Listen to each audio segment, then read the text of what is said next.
better do my screen sharing thing.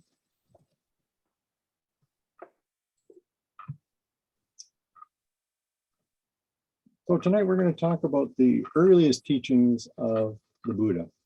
That's what I try to do whenever I study a religion, is to get as close to the original documents as possible so that we can hear as authentically as we can, given the circumstances, what the manifestation of God actually said. Now, before we start, I just wanted to show you this fellow, Bhikkhu Bodhi, who is a fellow who has done some of the best translations from Pali. He's going to do this book, for instance, tonight that we'll be reading from, the middle-length Discourses of the Buddha, near 1,300 pages. Anyway, the guy does stellar work. There's no question about it. So I wanted you to see who he is before we get to it. So let's talk now about what happened to the Buddha after he had his enlightenment experience. So according to one of the earliest Buddhist documents, the Buddha stayed under or remained near the Bodhi tree for 4 or 5 weeks following his awakening at a place now called Bodh Gaya.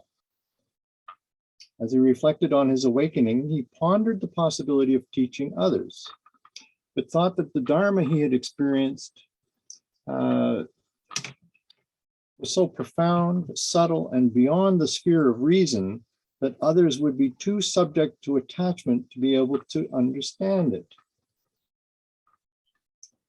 Okay, I'm going to start at the back end of my list tonight, and I'm going to start asking Sherry Yazdani if she would read our first reading. Sure.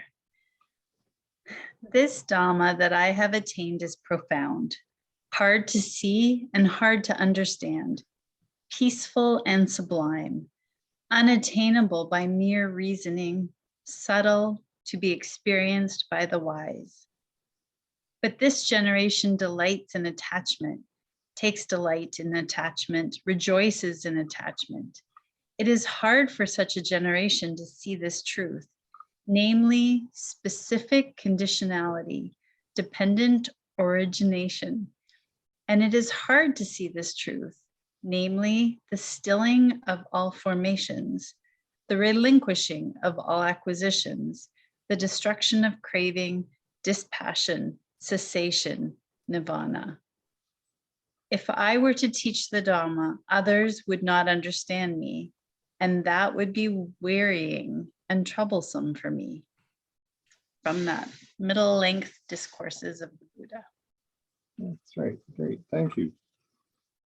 So at this point in his life, the compassionate God Brahma Samampati, whom the Buddhist tradition saw as a long-lived non-returner, who had been taught by a previous Buddha, became alarmed at the thought that a fully awakened person had arisen in this world.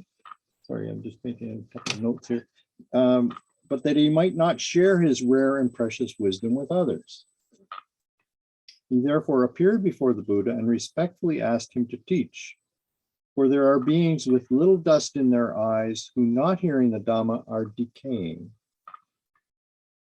The Buddha then used his mind-reading powers to survey the world and determined that some people were spiritually mature enough to understand his message, which led to his decision to teach.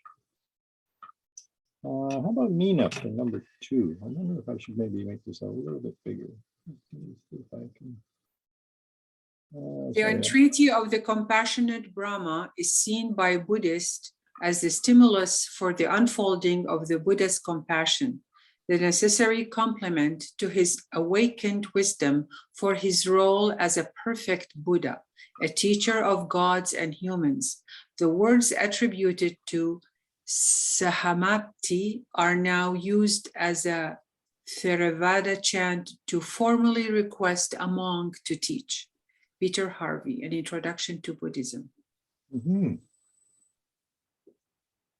Interesting that he wasn't going to share these experiences of his with anybody at first.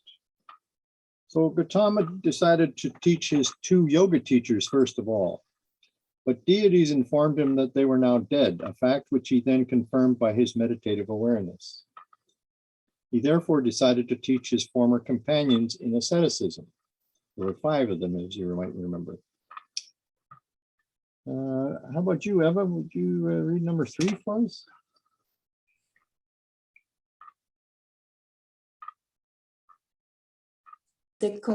I considered this. To whom should I first teach the Dhamma? Who will understand this Dhamma quickly? It then occurred to me, the bhikkhus of the group of 5 who attended upon me a while I was engaged in my striving were very helpful. Suppose I taught the Dhamma first to them. Then I thought, where are the bhikkhus or bhikkhus of the group of 5 now living? And with the divine eye, which is purified and surpasses the human, I saw that they were living in Benares in the deer park at Isipatana. The Buddha, the Middle and Discourses of Buddha. Okay. Can I ask something, a question? Yes. The fact that he hesitates to share his teachings with others, isn't that an indication that he is a prophet of God? Because all prophets in the beginning never share their messages with anyone except their relatives or something like this. I suspect you're right, but I'm going to turn to Harold, who has done a wonderful book that compares all of the major manifestations of God. Is that one of the patterns that you identified, Harold? I didn't alight on that pattern, but I came across it, especially through looking at Mujan Momen. You know, he says that he broke it up into a private declaration and then a more public one later. So there would be only a few at first, and then later on, a larger circle. Mm. This is what the Prophet Muhammad did. He withheld his message from the public. He was saying, I'm waiting for the angel to tell me when to declare it. Mm-hmm. Well, that may be a similar experience to what the Buddha was going through, because he was informed by a deity, so not a human being, that this was a wise thing to do. It's an interesting point. Thank you. The bhikkhu means monk or ascetic, right, Mark, if I remember correctly? Yes, I would go with monk.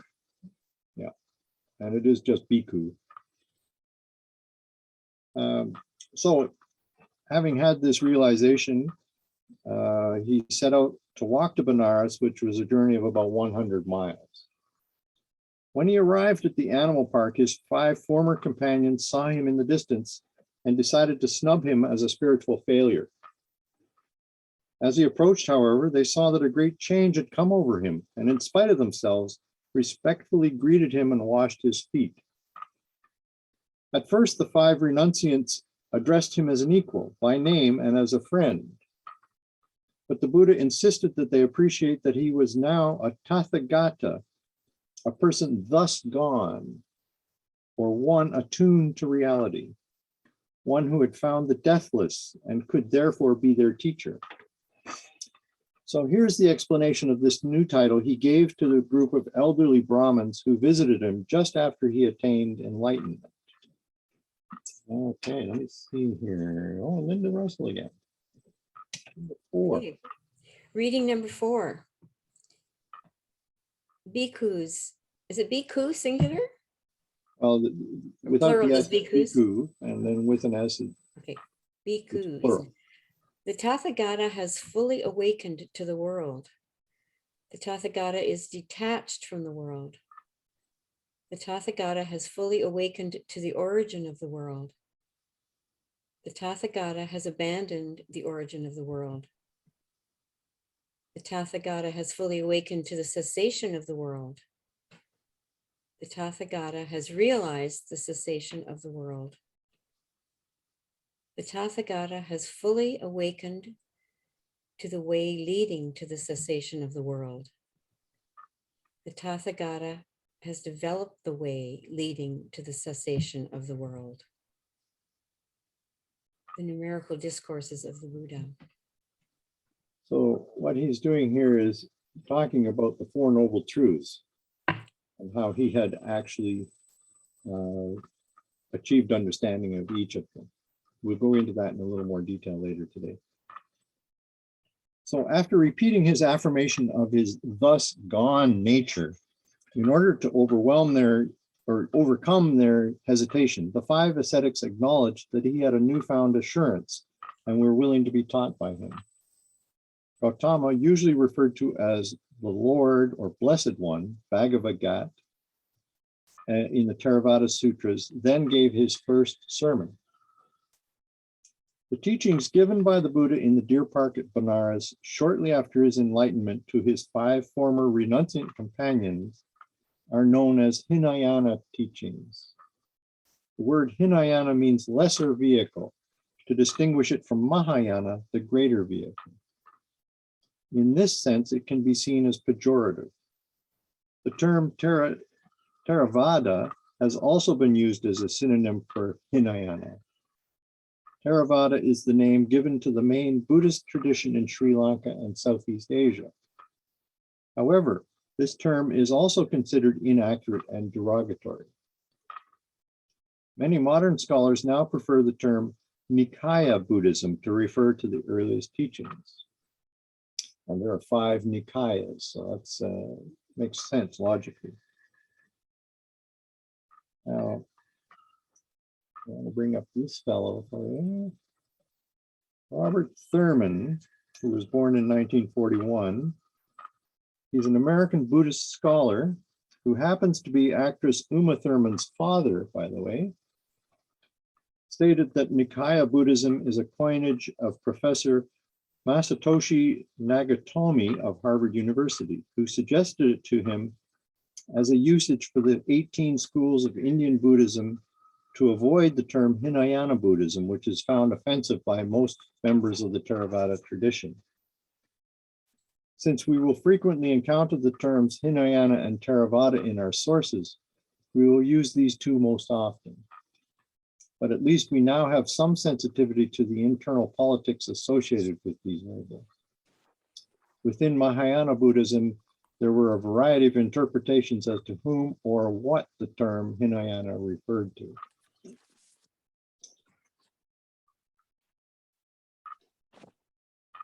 Halu Rinpoche, who was alive from 1905 to 1989, was one of the first Tibetan masters to teach in the West. He stressed that the lesser or greater designation, the Hinayana and the Mahayana, did not refer to economic or social status, but concerned the spiritual capacities of the practitioner. Okay, so now let's see where we're at. Harold, could you read the 5th one here, please?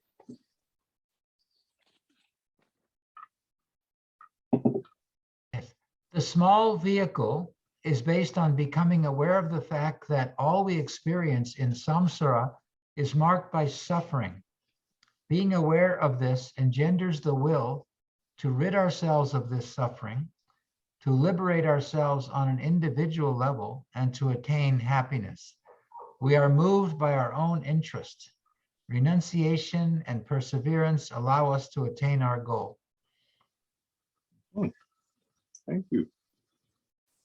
So as we will see shortly, in his first sermon, the Buddha preached the Four Noble Truths and explained the fundamental ideas of suffering, karma, and non-ego.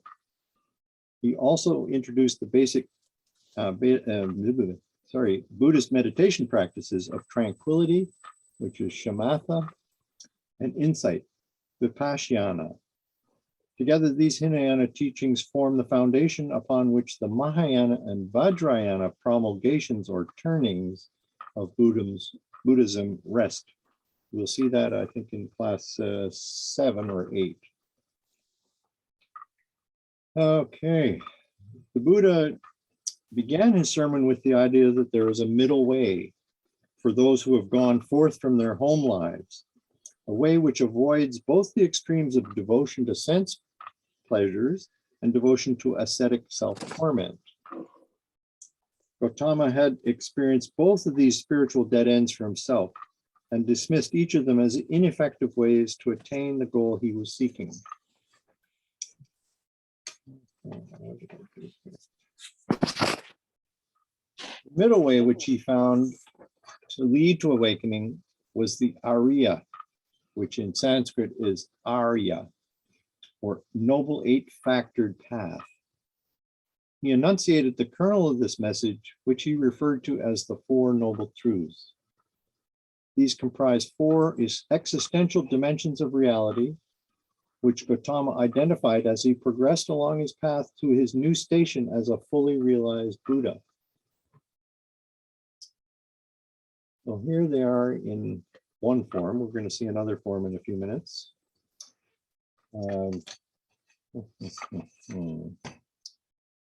Okay, so the word dukkha is suffering. In one translation by Peter Harvey, it's the painful, encompassing the various forms of pain, gross or subtle, physical or mental, that we are all subject to, along with painful things that engender these. So everybody living in COVID is experiencing a type of mental pain. Right? So the second truth is the origination of dukkha, namely craving. And it's also known as thirst.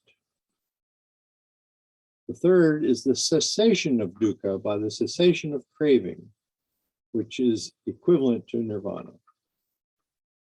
And finally, the fourth is the path itself that leads to this cessation.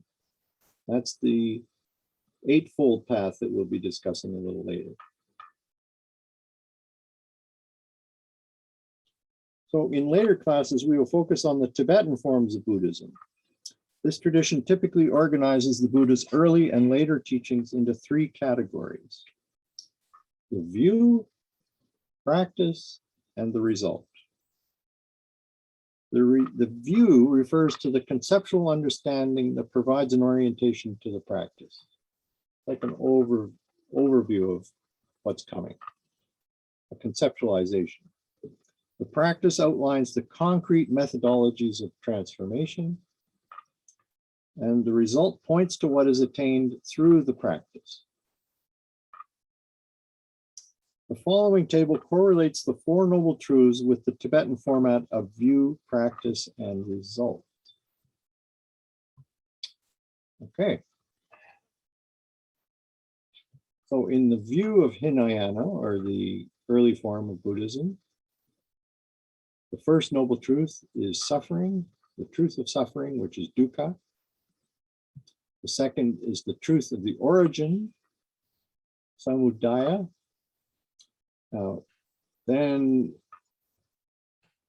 the truth of the cessation of suffering is the result that you end up with. And then the path itself is the practice. I know it's a little out of order, but that's the way it goes. We're also going to talk next week about the four reminders and how they relate. We will see they're all involved in the first two. The truth of suffering has impermanence and the defects of samsara. The truth of the origin of suffering relates to karma and precious human birth. Anyway, that won't mean a lot to you yet, but bear with me. You can see we're covering a lot of territory here. I'm trying to make it understandable without losing you. I hope I am able to do that. So in Tibet, the Four Noble Truths are most often presented as four reminders. These are literally four thoughts that turn the mind. The reminders attempt to provide antidotes to certain basic habitual delusions we all carry around with us. Okay, so now we're up to number 6, and if Jennifer is available, maybe you could read 6. We all tend to take our lives for granted. To counteract this, the first reminder, the preciousness of human birth, is taught. We also tend to disregard our own mortality. To redress this, the second reminder, that of impermanence, is given. Further, we tend to think that apart from actually breaking the law, we can act with impunity. To dispel this illusion, the third reminder, karma, is presented. Finally, we have convinced ourselves that we can be happy by following this or that course of mundane action. To correct this most harmful wishful thinking, the fourth reminder is taught, the defects of samsara, by Reginald Ray. Thank you. So once we've examined the Four Noble Truths in some detail, we will then clarify the 4 reminders next week. So let's go to a different graphic here. Okay, maybe this is a little easier to comprehend the 4 Noble Truths. So just to repeat, the truth of suffering, which is the first one. Dukkha is the painful, encompassing the various forms of pain, gross or subtle, physical or mental, that we're all subject to, along with painful things that engender these. The second one, the truth of the cause of suffering, is the origination of dukkha, which is craving. The truth of the end of suffering, the third, is the cessation of dukkha by the cessation of craving, which takes you to a place that they call nirvana. The truth of the path leading to the end of suffering is the path that leads to this cessation, and it has 8 stages to it. In his first sermon, the Buddha had thus identified the problem facing humanity in this day and age, along with its cure. Before we scrutinize each of these noble truths in turn, we need to be aware of 2 translation issues.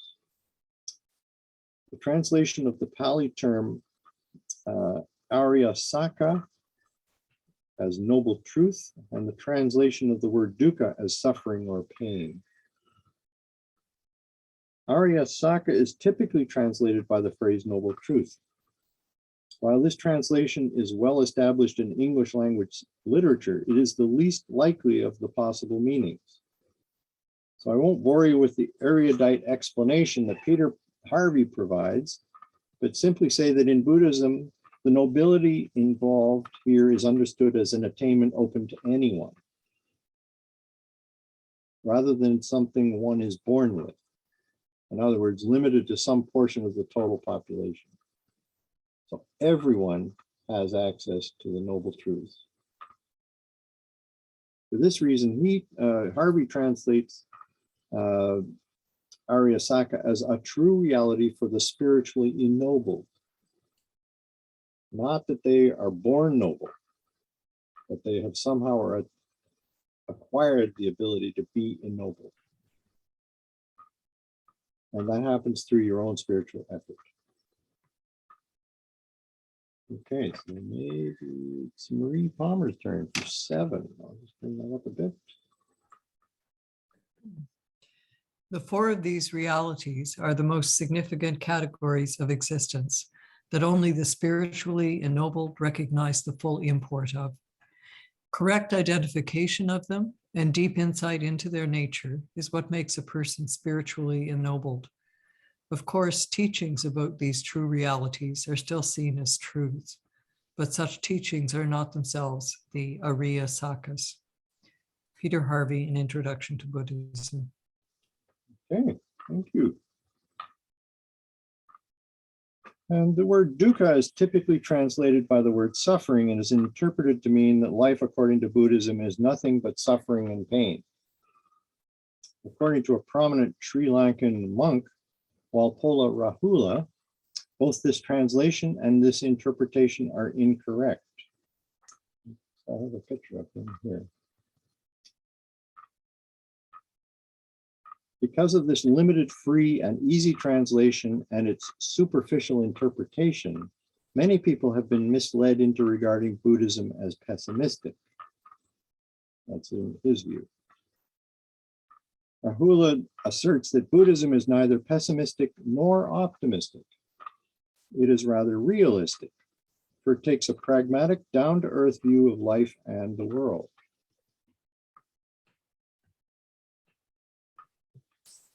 Linda O'Neill, could you read 8 for me, please?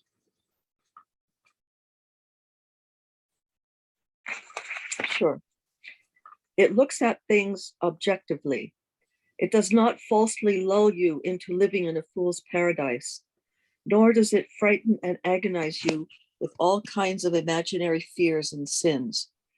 It tells you exactly and objectively what you are and what the world around you is, and shows you the way to perfect freedom, peace, tranquility, and happiness, what the Buddha taught. Thank you. So this is the reason why the Dalai Lama is not miserable. He manages to present a joyful tranquility to the world. He's an excellent spokesperson for Buddhism and in its realistic approach rather than its pessimistic approach.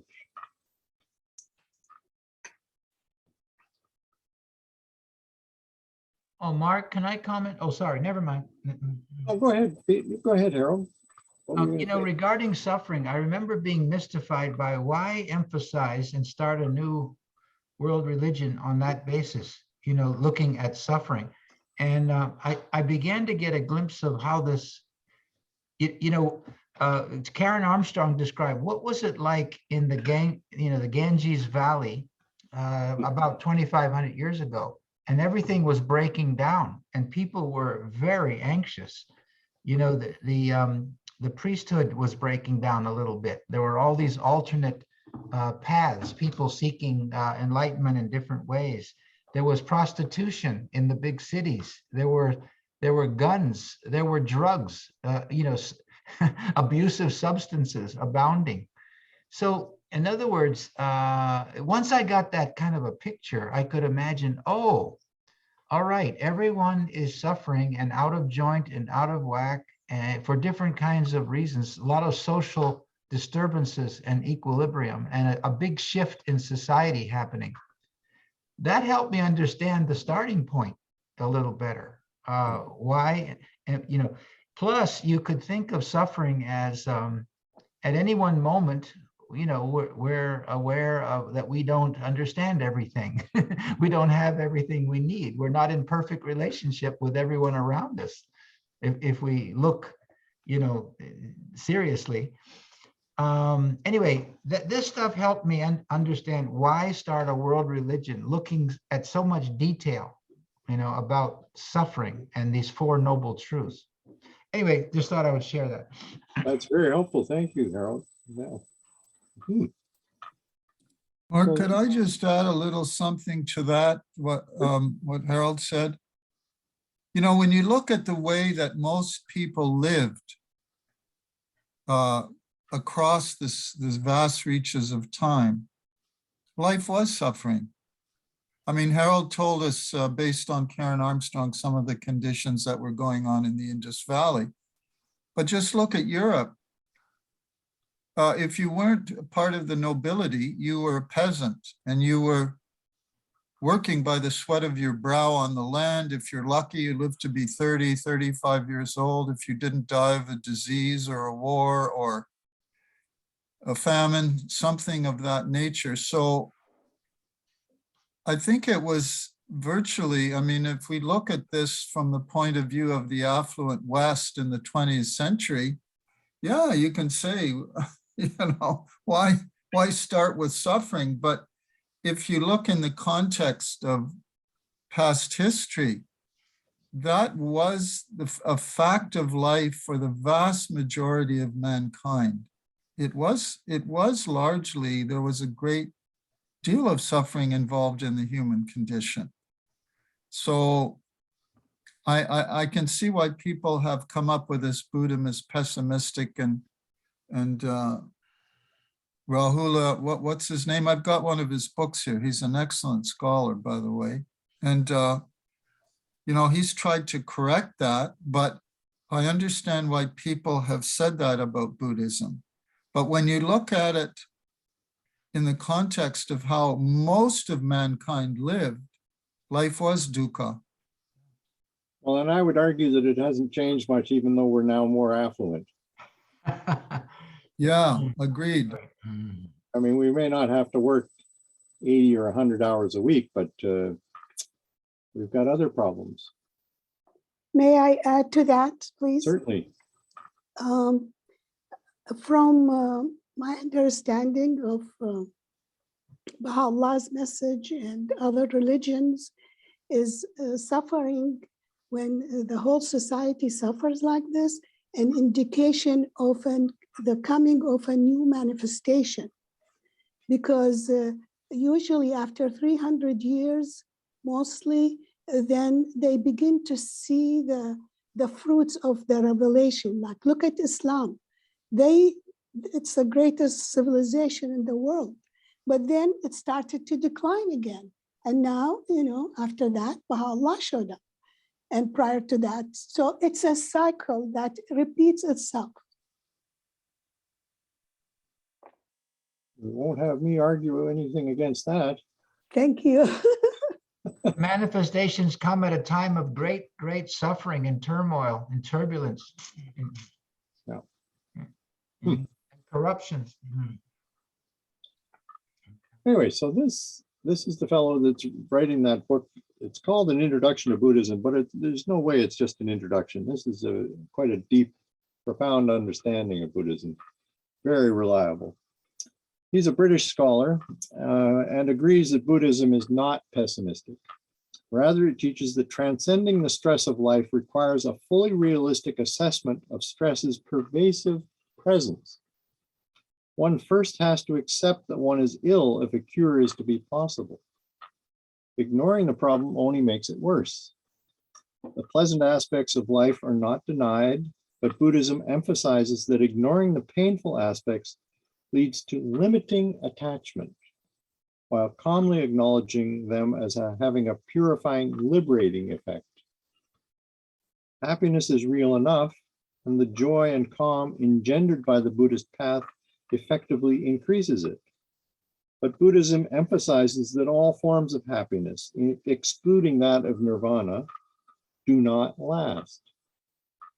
Sooner or later, they all slip through one's fingers and can leave an aftertaste of loss and longing. In this way, even happiness is seen to be a form of dukkha. This brings to mind Abdul-Baha's distinction between those things that are composed of more than one element and those which are uncompounded, such as souls. Okay. Is David Oak online now? No, David's not online. Okay. Mehri, would you like to read this one of Abdul-Baha? Yes, thank you.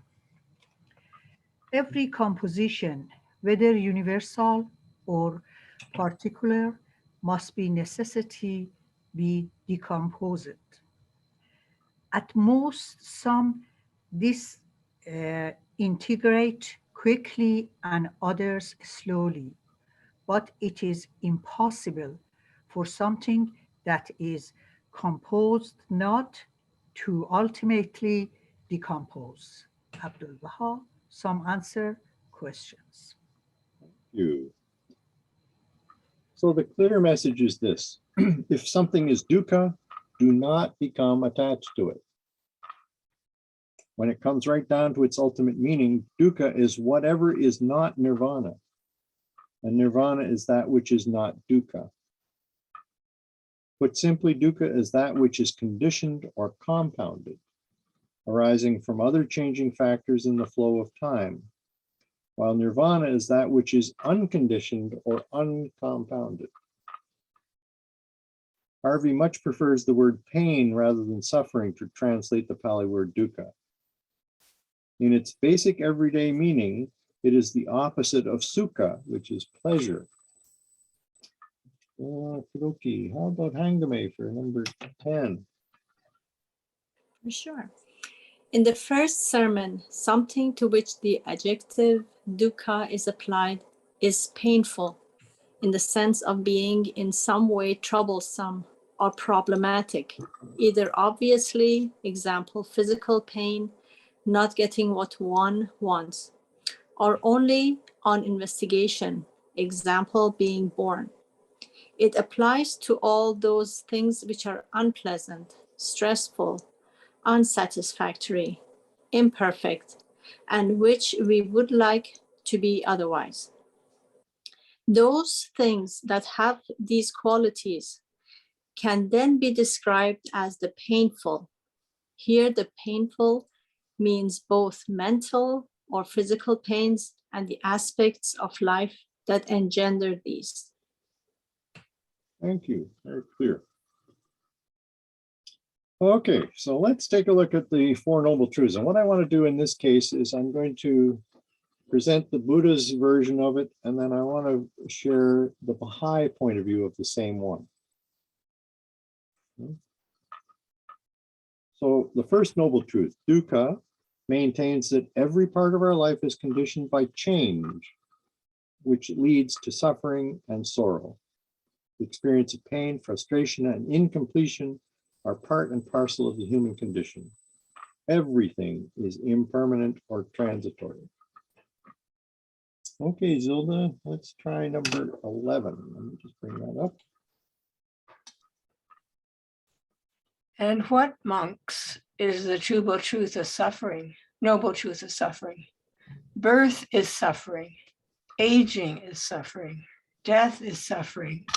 Sorrow, lamentation, pain, sadness, and distress are suffering. Being attached to the unloved is suffering. Being separated from the loved is suffering. Not getting what wants is suffering. In short, the five aggregates of grasping are suffering. You're getting depressed?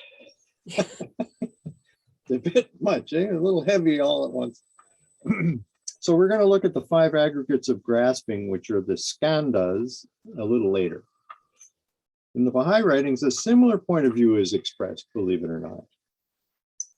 This is from Abdul. Peter Munir, how about you?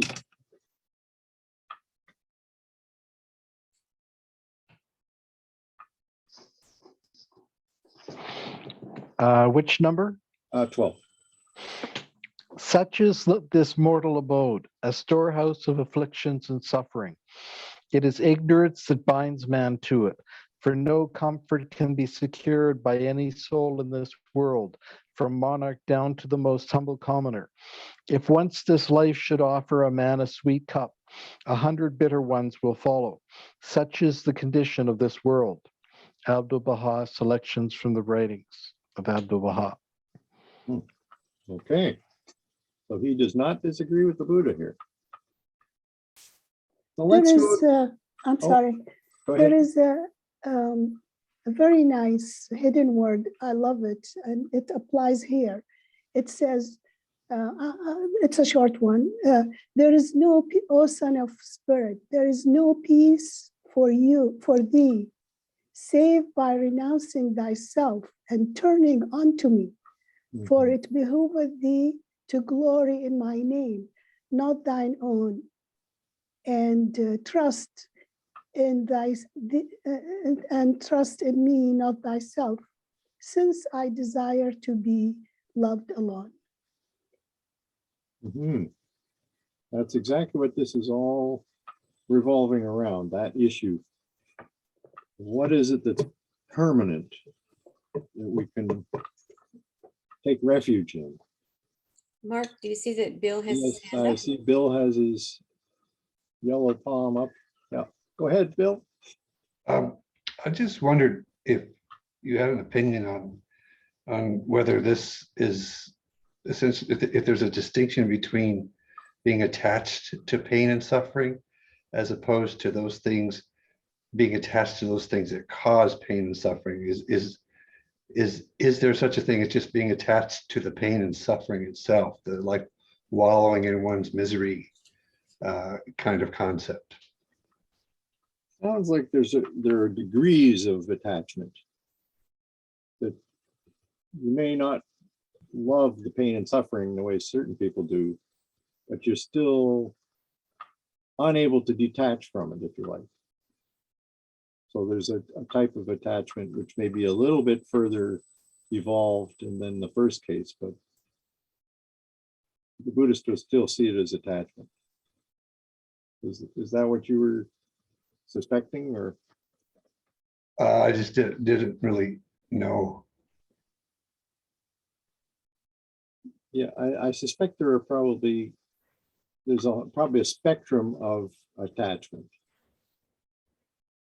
And it takes a very long time to wean yourself off it to the point where you reach detachment, which is, of course, one of the virtues in the Baha'i faith. So this is all very relevant, I think, coming to expose yourself to it in this terminology, which is slightly different than what we're used to.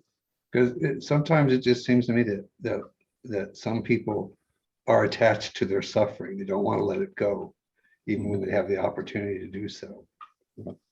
Can I say something here? Yes. I think the way I see suffering, like the river, it never stops. It's always running. And I happen to live by a river twice maybe in my life. And I could not believe, like, oh my goodness, it's still running. It's still running. So suffering is like that.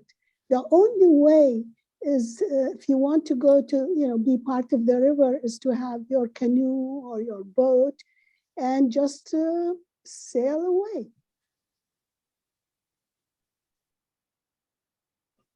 Well, I'm not sure I agree, but I don't think that would be the Buddhist answer. We'll get to that though. Okay, so let's take a look at the second noble truth. I see somebody's got their hand Mark, up do you on see the that chat. Jack's hand is up? No, I didn't see it. Sorry, go ahead, Jack.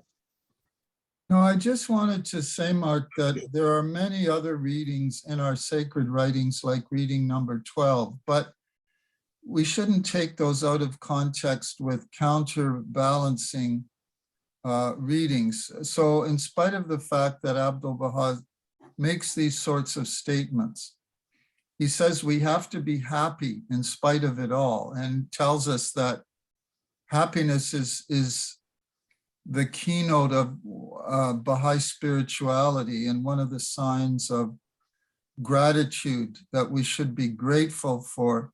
And this is the cause of our rejoicing, that we have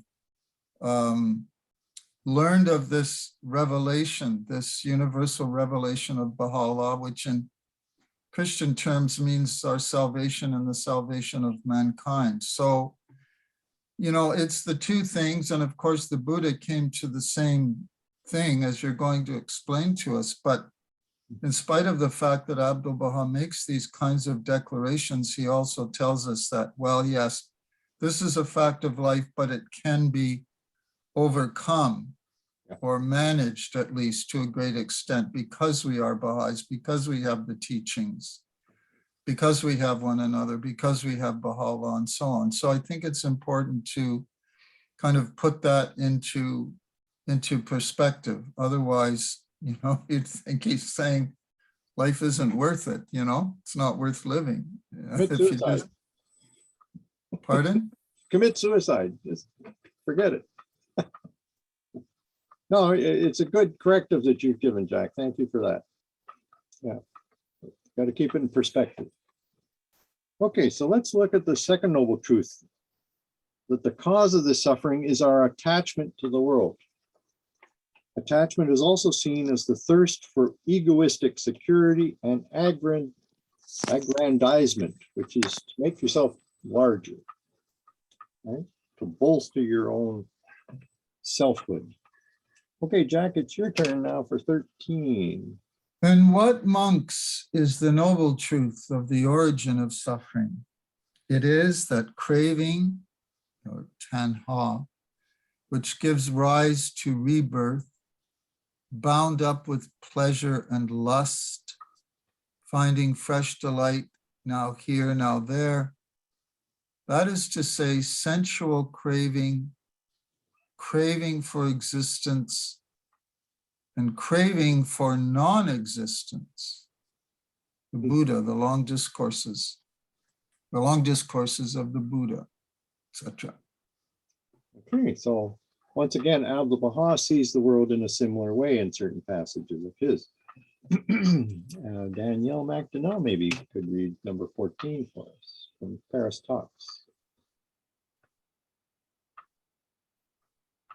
If we suffer, it is the outcome of material things, and all the trials and troubles come from this world of illusion. For instance, a merchant may lose his trade and depression ensues. A workman is dismissed and starvation stares him in the face. A farmer has a bad harvest, anxiety fills his mind. A man builds a house which is burned to the ground, and he's straightway homeless, ruined, and in despair. All these examples are to show you that the trials which beset our every step, all our sorrow, pain, shame, and grief, are born in the world of matter. Abdul Baha Paris Talks. Okay. So skipping ahead to the third noble truth, which concerns the end of suffering and implies the possibility of liberation or nirvana.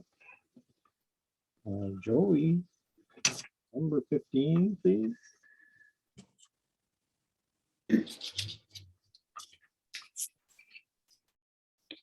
And what, monks, in the noble truth of the cessation of suffering? It is the complete fading away and extinction of this craving. It is forsaking and abandonment, liberation from it, detachment from it. And how does this craving come to be abandoned? How does its cessation come about? The Buddha, the long discourses of the Buddha. Mm-hmm. And I have another passage, this time from the Dhammapada, that I'm going to ask Lisa to read, that is talking about the same issue. Sorrow falls away like drops of water from a lotus. For anyone who overcomes this miserable craving and clinging to the world. That's a beautiful image. Yeah. Thank you. So Baha'u'llah also calls on people to detach themselves from the things of the world. There's a short one in the hidden words. Fatina. Number 17.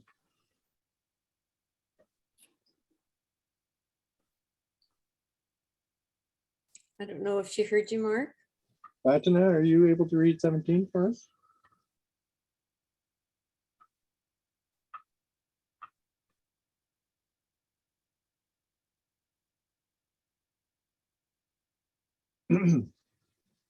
I can't see her face on my screen, so I No, don't know.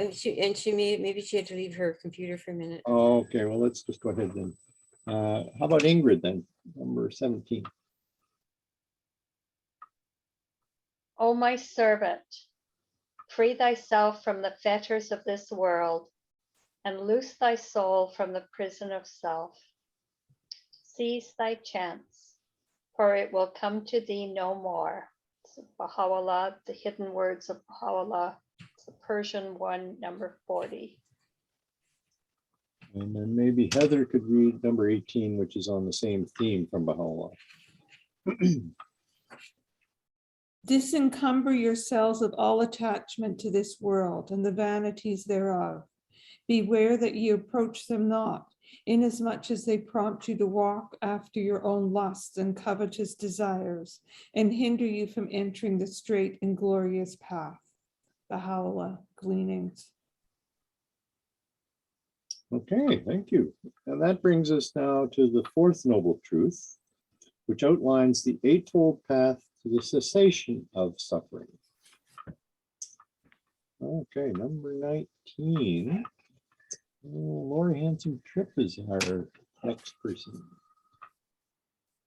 Reading number 19. The path to the cessation of suffering consists of the Noble Eightfold Path, including the 3 trainings of ethical conduct, Shila, meditation, Samadhi, and wisdom, Prajna. Prajna. Prajna. Yeah, it's like the French J. Okay, so that's just a quick overview of what we're going to be discussing. These 3 trainings constitute the fundamental structure of the Buddhist path to enlightenment. We will explore their interrelationships in an upcoming class on Tibetan Buddhism. But for now, just another overview, but at a slightly deeper level. Alan Fuller, number 20, please.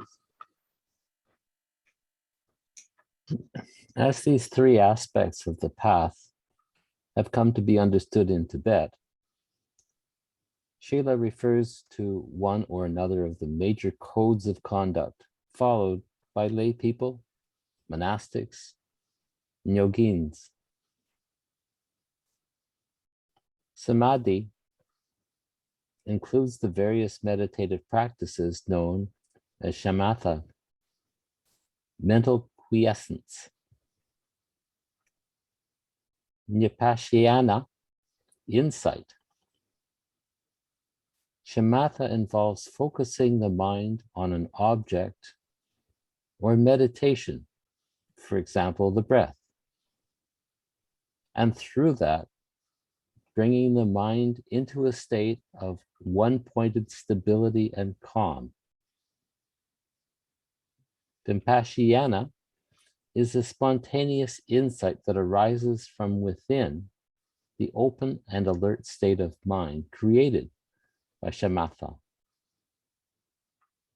The third of the 3 trainings,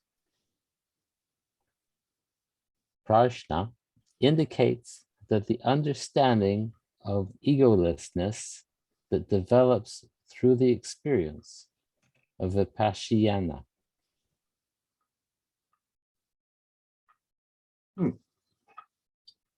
That's really at the core of the whole Buddhist faith when it comes down to the practice. It's nice to have a 10,000-foot view of that whole subject. We're going to dive a little more deeply into it when we come to talk about Buddhist meditation, but this is a very good overview right now. The Buddha calls this path the middle way, the way of moderation that avoids extremes. By moderation, he was referring mainly to the avoidance of the extremes of excessive asceticism and extravagant indulgence. Baha'u'llah also praises the path of moderation and extends it to all matters. Let me see, Belinda, number 21, please, from the Tablets of Baha'u'llah.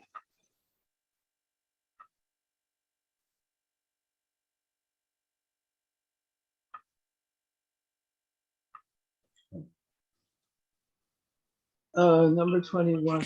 The 9th leaf of the most exalted paradise is this. Is this. In all matters, moderation is desirable. If the thing is carried to excess, it will prove a source of evil. Tablets, page. That's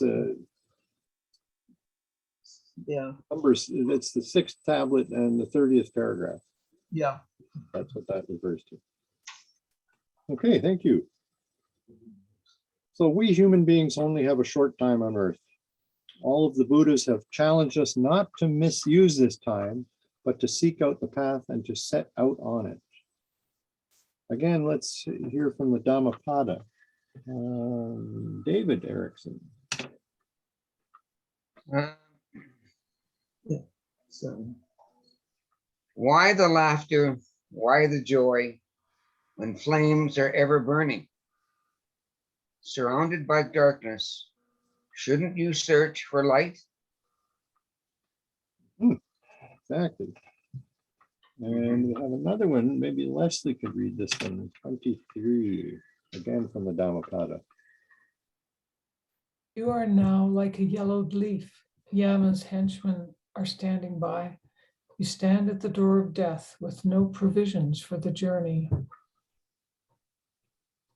That's so sad. Good luck on that one. There's so many people in that situation. Anyway, so number 24 explains who Yama is. Let me see, Margaret Bremner. If you wouldn't mind number 24. Yama is the ruler of the unfortunate realms of birth, such as the realms of hell, hungry ghosts, the jealous demon gods and animals. Sometimes he is understood to be the same as Mara. Mara was the one who tempted the Buddha just before he became enlightened. You'll remember. Okay, so Mark, are you going to speak about samsara and reincarnation at some time in your course? Yes. Okay, well, I'll save my comment for then. Okay. Reincarnation. We are going to talk about the realms of hell, the hungry ghosts, etc. as well. So Baha'u'llah expresses much the same concern about our lives being so short.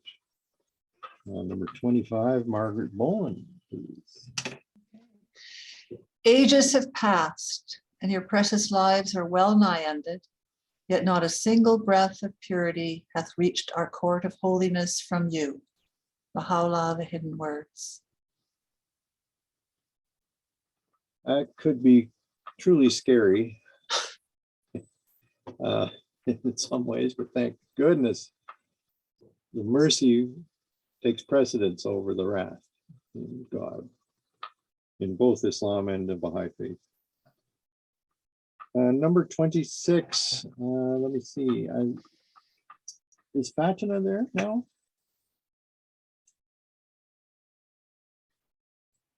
Are you there, Fatima? No? Okay. Sorry. There she is, yeah. Yeah, okay, 26, please.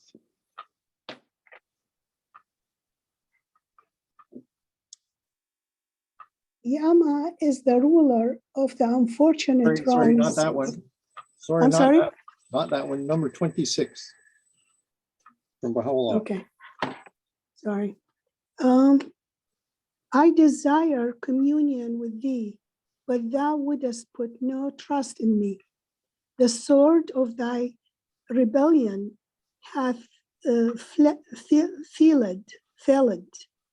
the tree of thy hope at all times. I am near unto thee, but thou art ever far from me. Imperishable glory I have chosen for thee, yet boundless shame thou hast chosen for thyself. While there is yet time, return and lose not thy chance. Allah, the hidden ones. Thank you. That's good. Yeah. So the path which we human beings must follow, according to the Buddha, if we are to escape from the suffering of this world, is called the Eightfold Noble Path. And we're back to the beginning of or the end of our list, and Sherry Yazdani. It's his chance to read again, number 27.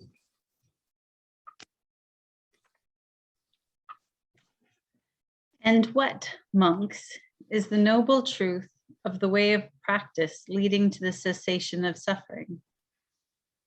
It is just this noble eightfold path, namely, right view, right thought, right speech, right action, right livelihood, right effort, right mindfulness, right concentration.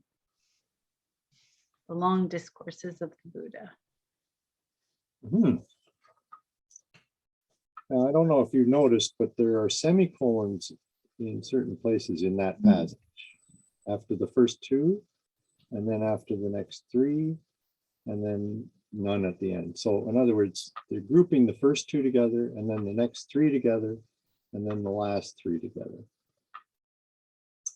So the order of the 8 path factors is seen as that of a natural progression, with one factor following on from the one before it. The path factors mutually support each other to allow a gradual deepening of the way in which the path is trodden. Each path factor is a skillful state to be cultivated.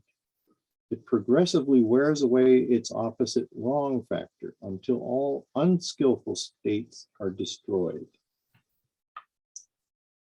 So this next chart that I have,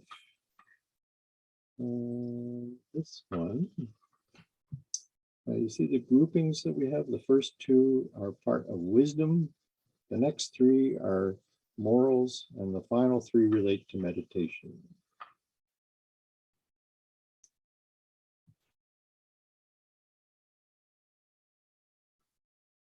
So the next chart on the same thing shows the same information, but in a graphic format. So you're starting from the top with right understanding in here. Whoop. Whoa. And then you're moving in a clockwise movement to right thought, then right speech, right action, etc., all the way around. Mark, So- do you see that Joey has her hand up? No, sorry, I was too concentrating on the graphic. Sorry, Joey, go ahead. So there's a correlation between the top where it says right understanding and the bottom where it's right livelihood. Is there a direct Correlation? Yeah. Or is that just how it happens on the wheel? I'm not an expert in this subject. There may be some things like that going on, but I'm not aware of them. Okay, the other question I have is in the third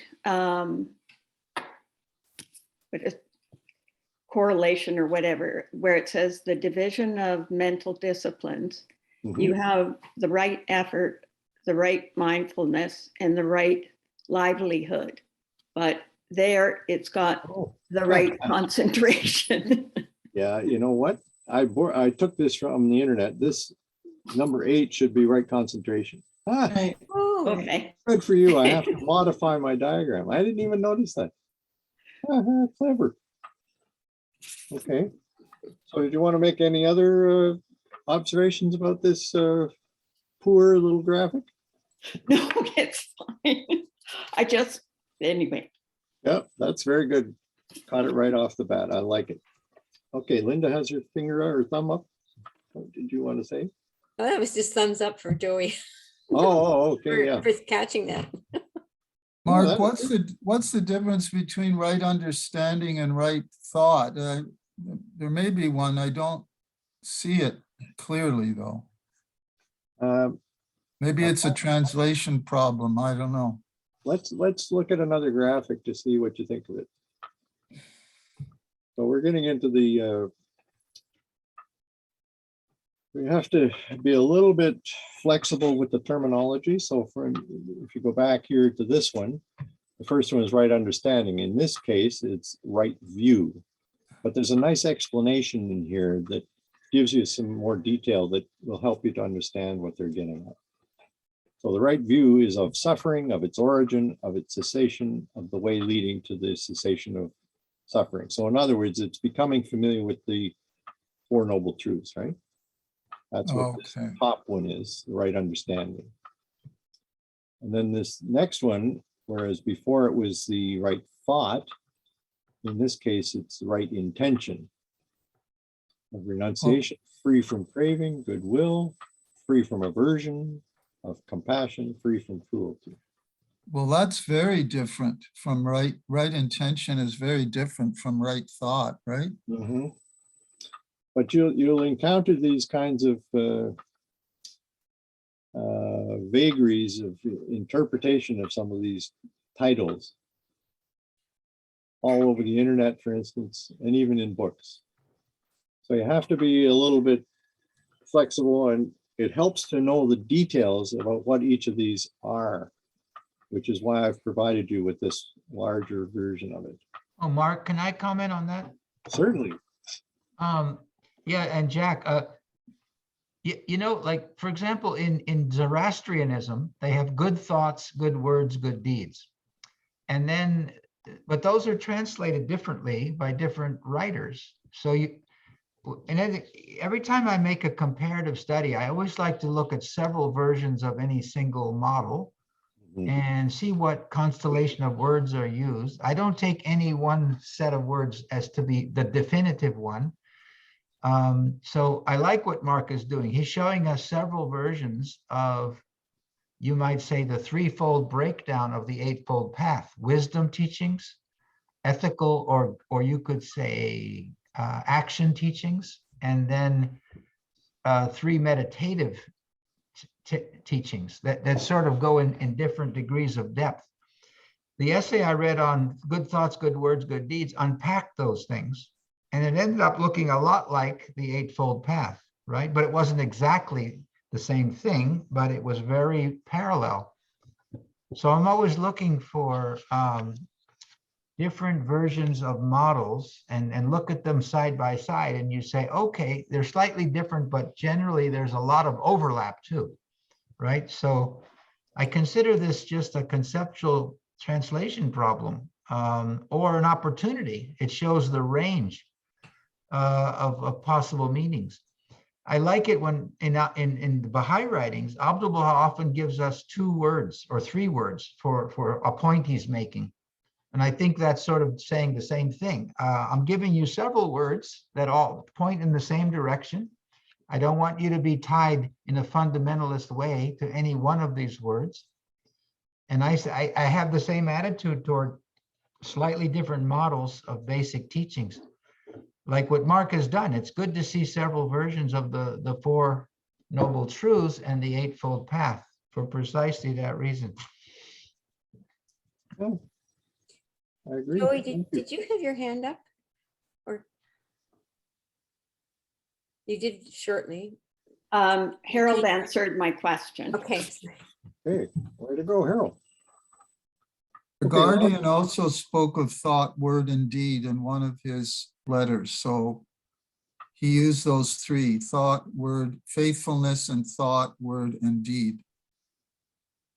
You know, and I found some writers were saying the order is important, thought coming first, then the word, then the deed. And then I saw another author that said the order is not important for Zoroastrians. You can work on any of them, right? And so I think the looser interpretation is better. So that, like, say in this order here, we have, right, so wisdom comes first, then ethical conduct second, and meditation third. But as a matter of fact, people come into Buddhism maybe through meditation. Then later on, they back up into the wisdom. And then later on, they look at the ethical conduct of it. So any one person may, come at this differently, but Buddha lays out an eightfold path, with 3 categories of steps on the path. Okay, well, let me just wrap up what I was going to say, and then we can have a further discussion about whatever has been presented. So the path sums up the fundamental ethical and moral teachings of the Buddha. And you'll see from the document I've shared with you on Sunday, Baha'u'llah's teachings uphold all 8 of the elements of this path. Now, unfortunately, we don't have time to review all of these together, so you can do that at your own convenience, but this is the document I was referring to. So you have the Buddhist view and then the Baha'i view on side by side under the 8 steps on the path. Multi-page document, but it's worth reading at your leisure. Take it when you've got time, you're not in a hurry. That will give you a very clear idea. See, this is directly from that little book, The Buddhism and the Baha'i Faith that Mujahid Momin did in '95. So I can't take credit for any of it. Anyway, So that, folks, is the end of my sharing. It's time for you to share with me what you have in the way of observations, questions, comments, criticisms, whatever.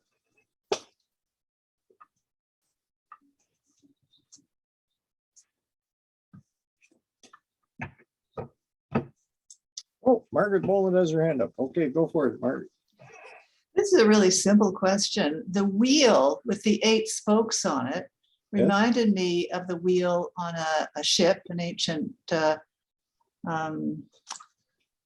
guess, a sailing ship. Or is it a spinning wheel, or is there another symbol? Is it a Buddhist symbol? I have no idea. It is a Buddhist symbol, and it is for the Eightfold Noble Path. But it's very fancy. It's just got it. It Well, looks like an image of a physical object. yeah, it depends on the particular artist and their capabilities and their notions of what they want to do. I mean, there's some Why not? Why not an 8-point star? Well, it seems to be something that is intrinsic to Buddhism because you see it. Yeah, they always but have I guess this really relates to something we're going to talk about in class 7 or 8, which are the 3 turnings of the wheel, which is a central concept of Buddhism. So they really are focused on a wheel rather than a star. No, but wheels were very much used in spinning. I mean, spinning is a very ancient craft and very well thought of. And certainly Gandhi went back to spinning as one of his, not that that has much to do with Buddhism, but. No, you're right, though. And I think Belinda probably has some insight on this. She's eager to share. Okay, hand down. What do you think, Belinda? As David just reminded me, because we've talked about this very, very often, that wheel is basically a mandala. And the mandala is anything that has a center and a circular form around it. It's quite often a lotus, but it can be an 8-sided shape. It can be anything like that. And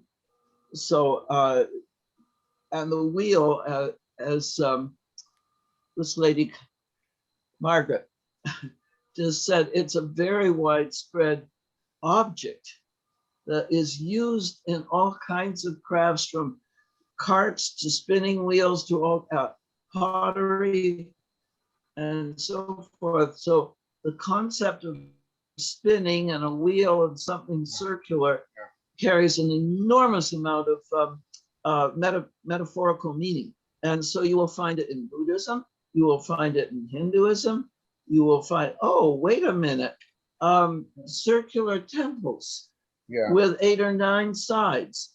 It's all over the place, domes with a center, and you go and look up at the center from inside. So it's all over the place.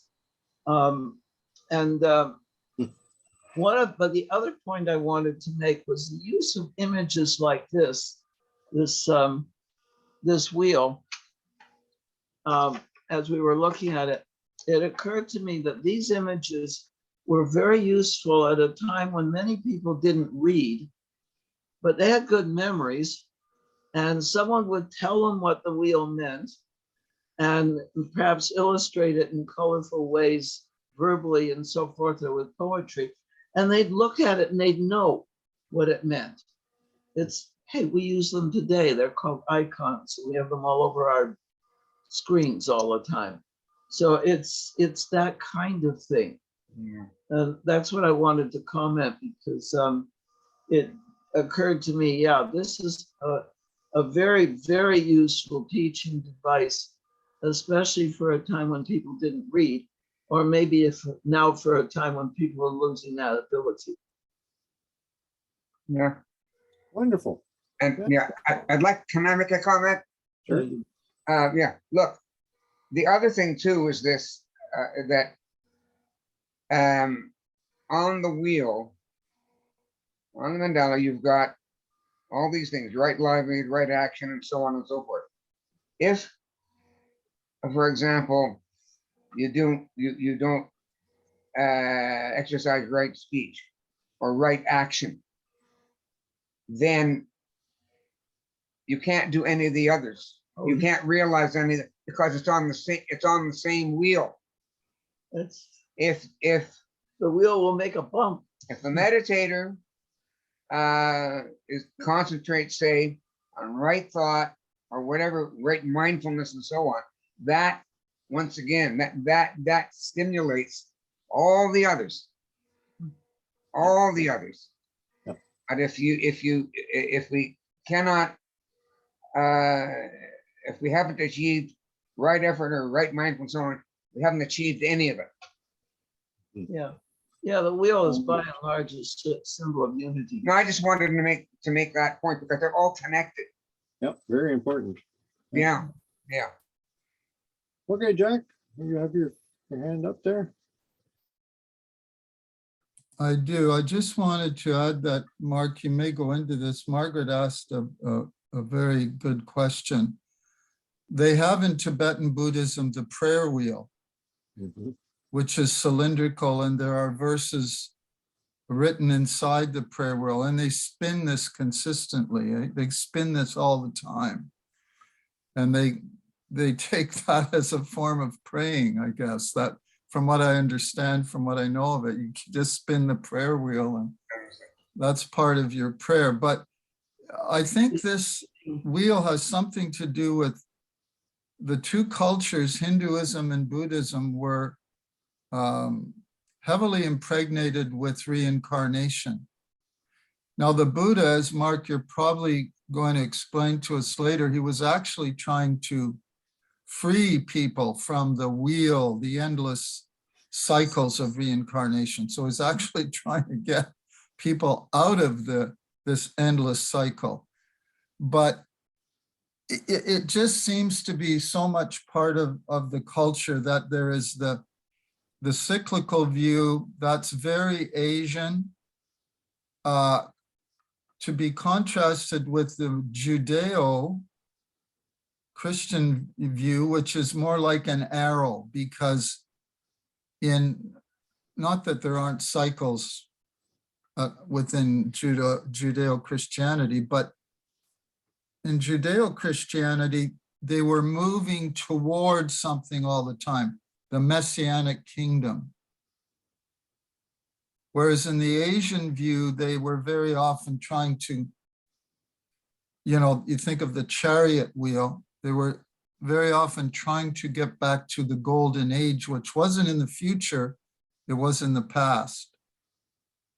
So anyway, that's just a little bit about the prayer wheel. I just looked it up here. It's a cylindrical wheel on a spindle made from metal, wood, stone, leather, or coarse cotton, widely used in Tibet and areas where Tibetan culture is predominant. Traditionally, a mantra is written in Tibetan language on the inside of the wheel. So I think there's definitely a connection with the cyclical view of reincarnation. Can I add a It's little the wheel bit of more? Samsara, right? The wheel of Samsara, exactly. Yeah. Okay, Fatima. The wheel of Samsara, it's like the wheel of life. And my understanding is what we need to do is to get off the outer edges of the wheel and go to the center. Because when the wheel turns, if we are in the center, we are stable and stationary. Whereas the outer, you keep going, samsara keeps going and going. But if you are in the center, you are secure and steady. This was my understanding. And those spokes are the paths. The paths, right. It's the same thing in Islam with the haraka, the paths that the Sufis took into the center. Yes. So yeah, it's a very useful symbol for sure, with widespread application. Anyone else? Anybody? Oh, David and Belinda are going to say goodbye. Okay, good night. I think I'm going to say goodbye to everybody else too. Thank you very, very much. Thank you. Thank you. You're welcome. Take care. Ingrid's got her hand up, Mark. Oh, does she? Okay, I didn't see that. I just, Go ahead, Ingrid. Mark, I just want to say, I mean, I'm a big fan of circles and cyclical things, but I understood you to say when you were describing that eightfold noble path and how it was broken into first two of them together, then three. I understood you to say it seems to be a progression as well, right? So both cyclical, but there is some sort of progression that maybe we'll learn more about, or maybe we'll need to just read on our own. Yeah, well, I think that's fair to say that. I mean, everybody's got their own path, so there are going to be lots of non-standard ways to progress through those, but the normal progression, if you like, is to take it in the order that we've started with, right understanding, and all the way through the 8. Yeah. Okay, Joey, what's your thought? If we're trying to get to the center as where the stable is, where do we get off, or do we go all the way around and then try and get off the wheel? Those 3 meditative stages are meant to get you off the wheel altogether. Okay. Yeah, that's the goal, is to just dispense with the wheel entirely. By the way, Margaret in her artwork has done mandalas, so you can go to her website and check it out, right, Margaret? Yes, although I'm not sure what might be on the website at this point. I've been doing some other things lately, but I did spend about 10 years or so creating mandalas. Could you send me your the access point to that that website, and then I'll share it with everybody? Sure. Yeah. If we can do it before noon tomorrow, I'll send it out with the notification of the YouTube version of this class. Okay, I'll check out what's on there and if it's worth sharing or not. Okay, fair enough. Let me know if it isn't, but Sure. Okay. Great. Okay, Joey, you still got your hand up. Oh, okay, so that's a mistake. Okay. Well, folks, I guess if that's the end of the questions, why don't we say goodnight? Take care of yourselves. It was wonderful. Thank you. Thank you, Mark. It was very Thank you, interesting. Mark. Thank Very, you. very good. Thank you, Mark. Thank you. Learning a lot. Thank you. Thank you. Thank you very much. Thanks.